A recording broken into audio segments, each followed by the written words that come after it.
good morning to you. Welcome to VOP this morning. I'm Moses Humphrey, and with me this morning is Esther Umachuku. Now, the appeal court sacks Julius Abure, affirms Lamidi Apapa as Labour Party's national chairman. Plus, President Tinubu meets FCT Minister Nyesom Wike in Asu Rock. Now, these two topics are what we have up on the table this morning, and that's what we'll be talking about. In the meantime, we encourage you to click the subscribe button on our YouTube page. Do follow us on other social media platforms. On YouTube, we are Voice of the People TV. And on other social media platforms, we are at VOP TV Live. Now, let's quickly get into the cover pages, talk about a few stories that made it to the cover pages. And I do have with me Cyril Abaku, who is VOP in-house analyst. Good morning to you, Cyril. Good morning, Moses. All right, so quickly, let's touch on a few dailies that we have, and maybe one or two will be just fine. Starting off with the Tribune. The Nigerian Tribune has this headline: Niger, I am the one holding back Ecowas. Tinubu urges Islamic scholars to ensure constitutional governance restoration. All right. I noticed that you chuckled there. Well, you'll tell me why. Further down, we have NAFDAC approves Varsity's herbal medicine for diabetes. Pay withheld salaries. Renegotiate 2009 agreement, ASU tells Tinubu. Nance queries stringent criteria for student loan. 1.92 million benefit from palliative distribution in Kaduna, Gombe. 1.92 million.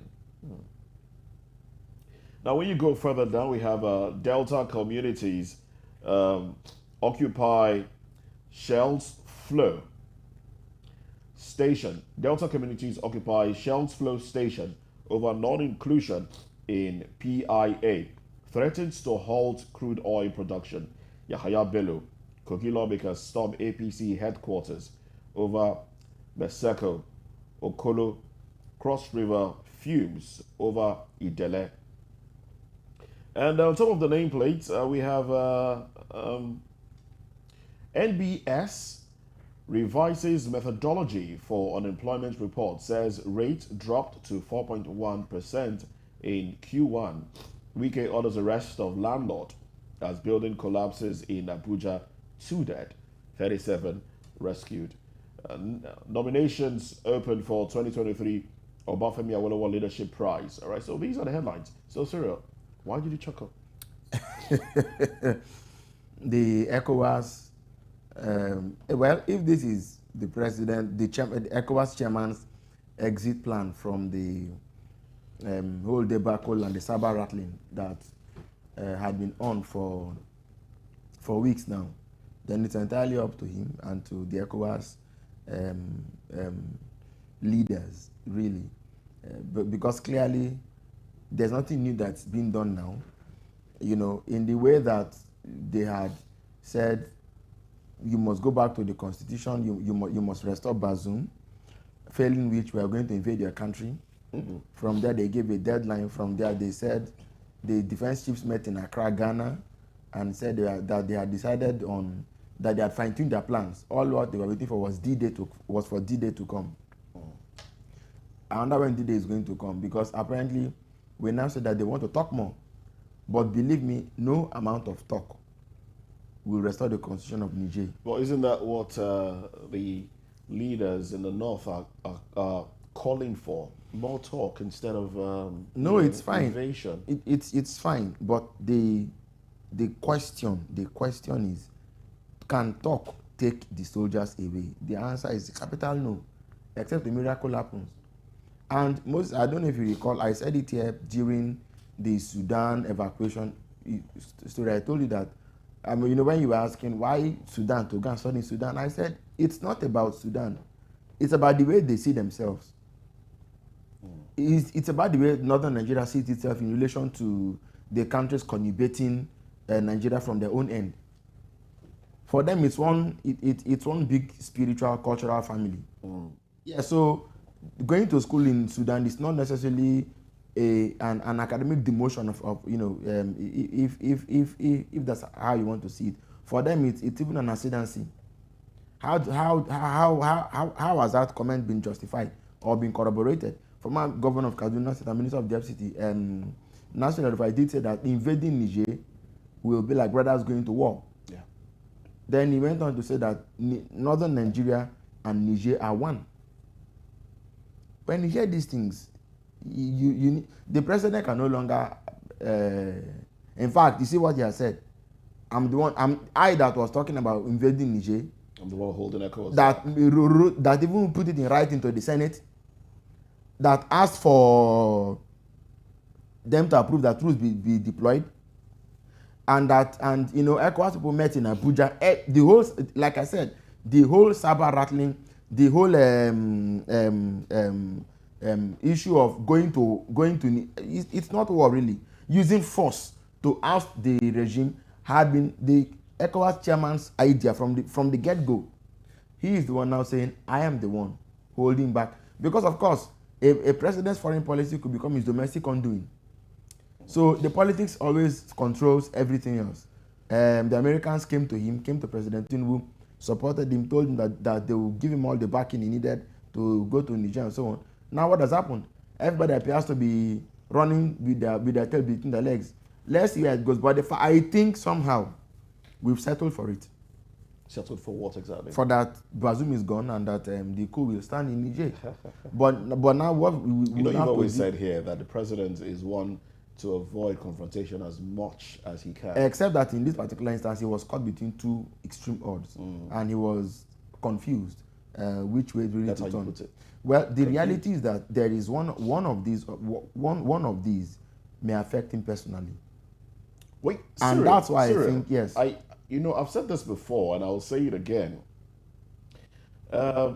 Amongst the many people that I know, you are one of the very few that is hammering on Nigeria putting a stalemate. Yes, using force. Yes. Maybe the president is listening to others. It's fine. Think so? It's fine. I think that gets him in trouble. The president is, when I said he's in a very difficult place. He's in a very difficult place. Domestically, he is not able to whip up sentiment. He is not able to mobilize Nigerians to believe that. Go and check the dailies. It was only a couple of days ago. I was on Sunday or Saturday last week. I saw some LASU professors saying that Nigeria needed to use force on Niger. And I said, can you imagine this? The overwhelming majority of Nigerians are saying, don't go to war over the coup in Niger. It's clear. It's like a 98% to 2 ratio. But Moses, the fact is that Nigerians are weary. They are weary. They are tired. They are worn. In the name of democracy now, we are having to go and beg for food on the streets. In the name of democracy now, we can't buy fuel. In the name of democracy, we can't pay light bills. In the name of democracy, ASU keeps on going on strike. In the name of democracy, everybody whom the federal government owes must go on strike for the federal government to remember to pay the person. Doctors, lecturers, you know what I mean? So is that what democracy is about? In the name of democracy, people are packing their bags and running out of Nigeria. So democracy is not, democracy is not an end. It's supposed to be a means to an end. In the name of democracy, you can't seek redress in court. Look at now, one of our topics this morning said, appeal court in Benin gave ruling A. Appeal court in Benin is giving ruling B. Court of same jurisdiction, same powers. Are we sane? Is it not only normal that by now we should have grown to the point where two courts can sit on the same matter when one has already spoken because they have equal jurisdiction? Let's leave that issue. Let's it's fine. But coming to the matter of the president is aware that it will not be good for him to remain the last democracy standing in West Africa. So I think that's really what the issue is. Okay, so still in line with that, there's a headline here from the Daily Trust. Niger crisis, cow sheep shortage looms as border closure bites harder. Supply reduced by 50% in Borno, 70% in Katsina. My dates in 4 trucks grounded. Trader. Largest cattle market in Jigawa desolate. Tinubu asks cleric to dialogue further with junta. Now, this is an economic perspective to it. And we do know that a lot of our political office holders are investors in, cows and sheep and things like this. Yeah, well, this is this is the issue. The president can even afford this sort of risk, political risk. It's quite a heavy risk, because he's just still a few weeks or months in office, so he can afford the risk of. But will he do this close to the election? He will find things even more difficult to deal with. So now it's early in the day, so he can deal with it. Much later, they will find a way to have rapprochement. But the key issue is that these are the people whose voices we're even getting to hear. The pain is on both sides is quite enormous, because for years and years and years and years, it's been like that. There's nobody in that place. It's just, walk in, walk out, do what. Even when President Buhari shut the borders over rice importation and so on, in a place like Ilela, the borders we are in fact, we are now flung more wide open. Regulation takes place only in Niger and Seme. In Ilela and all those other places, people were moving and saying nothing was happening. So yes, people are paying the price, they are bearing the brunt on both sides. We're having to deal with it. But the fact is, I think in the coming weeks, coming months, you will start hearing the cleric say, we've advised the president to open the borders again. So that, that will provide the shield, the buffer for the government to say, okay, we've listened to their voices and we think that this is, after all, I was the one who didn't also want them to go to war. Before the borders will be open again. The president realizes that this whole Niger debacle could very, very badly impact his presidency. His domestic policy could be terribly impacted. He's aware of it. I know his American friends have called him and have told him, we are with you. The situation in Niger must be taken care of. We must go to Niger. We must use, if necessary, force to have the regime and so on. But clearly, his hands are tied. We are with you. How much can he trust those words, really? Oh well, I think first it was the Secretary of State, and later then the Vice President. Those calls were not. No, first was Vice President. If you juxtapose that with what is going on in Ukraine right now, can you really trust the world powers when they say we are with you?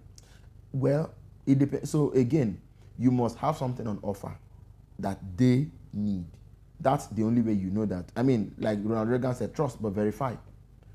Trust but verify. So if they say trust us, you need to say thank you, but then ask yourself, why exactly are they saying I should trust them? What am I putting on offer? If you have nothing concrete to offer, the world is a jungle. The political space is a jungle. If you have nothing to offer, you find yourself that before you know, you are a prey. So, right. In this case, what does Nigeria have to? Nigeria has to offer. Now, what Nigeria has to offer is that a lot of our friends across the sub-region look up to us, listen to us. They know that we are the leaders of the sub-region. Now, Moses, not taking anything from it, Niger or no Niger, going forward, we must bring back ECOMOG. There is no, look, without force, you can't exist. You must have security to defend your civilization. I don't know how. Look, if ECOMOG was vibrant and strong, do you think that those boys would have staged this coup in Niger? If they knew, if we had maintained the tempo, Nigeria went to Saturn and Principe and overturned the coup. We went to Yahya Jammeh's country, the Gambia, to kick him out. ECOMOG, you mean? No, this was post ECOMOG, to kick him out. Why didn't we begin to think that we need a stronger peace and security arm? There's NATO. What do you think NATO stands for? They know that the world will not always be a same place. One day, one man will wake up and try to misbehave. So this is the problem. I repeat, you cannot have a civilization that does not cater to defense and security. You must be joking. There's no single power in Africa that the world respects. Maybe South Africa is a bit well off economically and militarily too, of course. Chad also has a very strong military. that can compete favorably with the rest in the world. Egypt also has a very strong military. Nigeria has been bogged down by some miscreants that we can't even fend off. You know, and we've spent billions and billions of naira in the course of, if you know how much we've spent in the last 10 years on Boko Haram, you will imagine whether we are investing on the war or we're actually trying to fight the war. Now that you mentioned it, you know, I was just thinking about it when I watched the summit, the BRICS summit, Yes, and I saw that BRICS was calling for more countries to join, and Egypt was one of the countries that they are, you know, beckoning on yes, to join, and Nigeria is nowhere. No, you know, it just reminded me of how the giants of Africa seem to have become, you know, something way lower.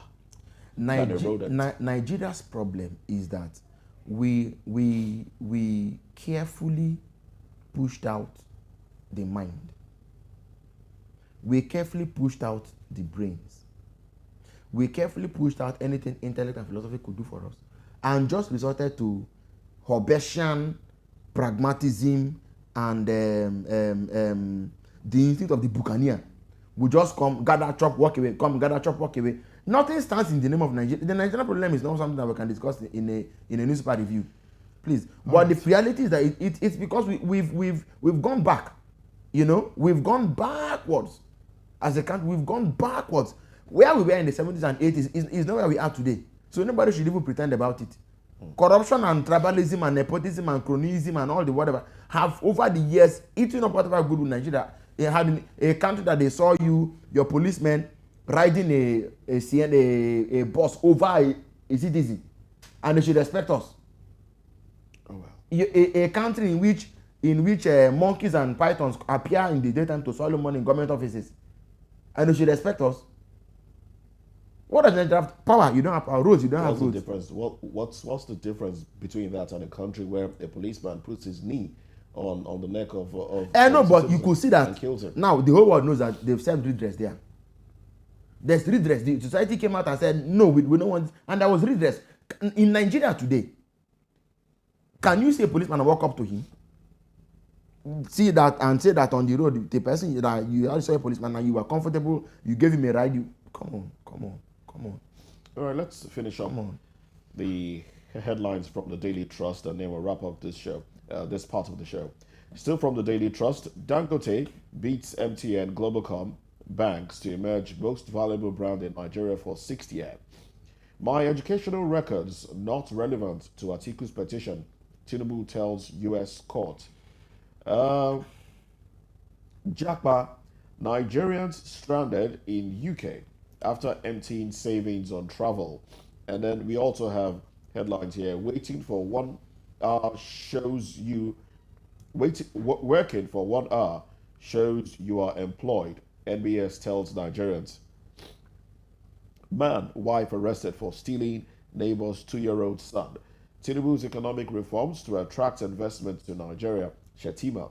Wike orders owners arrest as 2 killed in Abuja building collapse. All right, so those are the headlines from the Daily Trust. Unfortunately, this is where we wrap it up on newspaper review segment. We'll take a break. When we come back, we'll be looking at what is going on with the Labour Party. Well, we hear that finally, when will the Labour Party finally find its head above waters of crisis? That's the question on the minds of concerned Nigerians.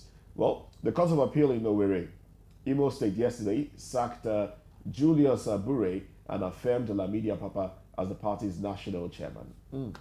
Oh well, this is a conversation we'll delve into when we come back. Stay with us.